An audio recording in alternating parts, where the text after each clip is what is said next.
છોટાઉદેપુર ધારાસભ્ય રાજેન્દ્રસિંહ રાઠવા અને નગરપાલિકા દ્વારા સફાઈ અભિયાન હાથ ધરવામાં આવ્યું। દેશના વડાપ્રધાન નરેન્દ્રભાઈ મોદીએ શાસનના 12 વર્ષ પૂર્ણ કર્યા અને વિક્રમ સર્જ્યો છે, ત્યારે સમગ્ર દેશ તેનો ઉત્સવ મનાવી રહ્યો છે અને ભારતીય જનતા પાર્ટીમાં આનંદની લાગણી ફેલાઈ છે, જેના ભાગરૂપે આજરોજ છોટાઉદેપુર નગરમાં સફાઈ અભિયાન હાથ ધરવામાં આવ્યું હતું, જેમાં છોટાઉદેપુર ધારાસભ્ય રાજેન્દ્રસિંહ રાઠવા સહિત નગરપાલિકાના હોદ્દેદાર, જેમાં કારોબારી અધ્યક્ષ અલ્પાબેન સૌરભભાઈ શાહ સહિત ભાજપના કાર્યકરો, હોદ્દેદારો, નગરપાલિકાના સ્ટાફ ઉપસ્થિત રહ્યા હતા।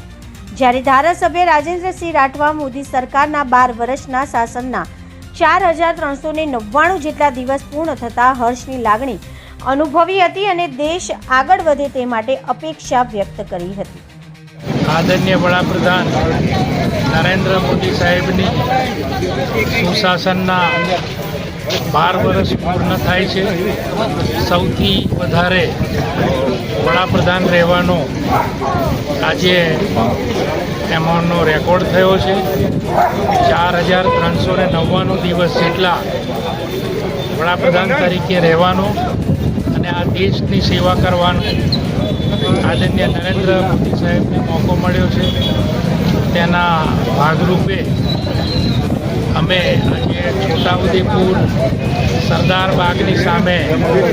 પૂજ્ય મહાત્મા ગાંધીની પ્રતિમા ખાતે આજે અમે સ્વચ્છતા અભિયાન કર્યું અને આ 4399 જેટલા દિવસ એમને વડાપ્રધાન તરીકે રહ્યા,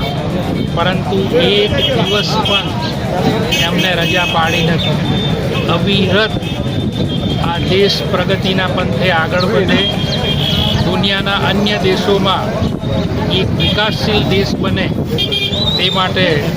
વડાપ્રધાનશ્રી હંમેશા પ્રયાસરત રહ્યા છે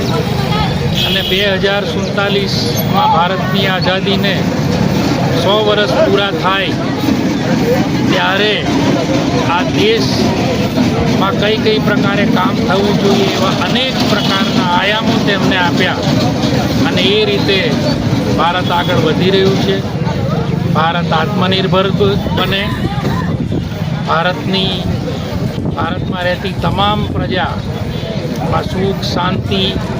શિક્ષણ વધે, આરોગ્યની સુવિધાઓ વધે, એવા અનેક પ્રકારના જે ક્ષેત્રો છે તેમાં ભારત કઈ રીતે તેજીથી આગળ વધે અને એનું કામ અત્યારથી થાય એના માટે હંમેશા ચિંતિત રહેતા એવા વડાપ્રધાન આદરણીય નરેન્દ્રભાઈ મોદી સાહેબને આજે અમે ખૂબ અભિનંદન પાઠવીએ, શુભેચ્છા પાઠવીએ કે તેમનું એ દીર્ઘાયુ રહે, આ દેશ માટે વધારેમાં વધારે ઉર્જા સાથે કામ કરે એ માટે આજે અમે છોટાઉદેપુર સરદાર બાગની સામે ગાંધીજીની પ્રતિમાને આજે અમે સ્વચ્છ પાણીથી એમને ધોઈ અને આજુબાજુનું જે ગંદકી હતી એ ગંદકી છોટાઉદેપુરના નગરપાલિકાના સૌ સભ્યો, છોટાઉદેપુર શહેર ભાજપ પ્રમુખ, મહામંત્રી અને એમની આખી સંગઠનની ટીમ, મહિલા મોરચો, યુવાન સાથીઓ, નગરપાલિકાના સૌ સફાઈ કર્મચારી મિત્રો અને એ કર્મચારી મિત્રોનું આજે અમે ફૂલહારથી સ્વાગત કર્યું। એટલા માટે એમનું આજે સન્માન પણ કર્યું કે આ નગરને સ્વચ્છ ચોખ્ખું રાખવા માટે એ લોકો ખૂબ મહેનત કરી રહ્યા છે,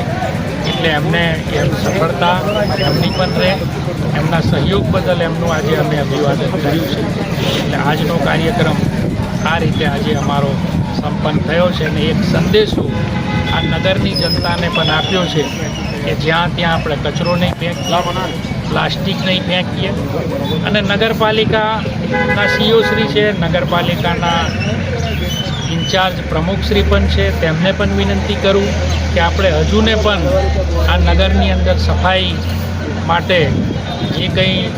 એની ડોલ મૂકવાની હોય, એનું જે કંઈ મૂકવાનું હોય એ મૂકીને પણ લોકો જ્યાં ત્યાં કચરો ના ફેંકે, જાહેર સ્થળોએ આપણા ચોખ્ખા રહે એવો પણ તકેદારી રાખે તેવી વિનંતી સાથે આપનો ખૂબ ખૂબ આભાર। ભારત માતા કી જય, વંદે માતરમ।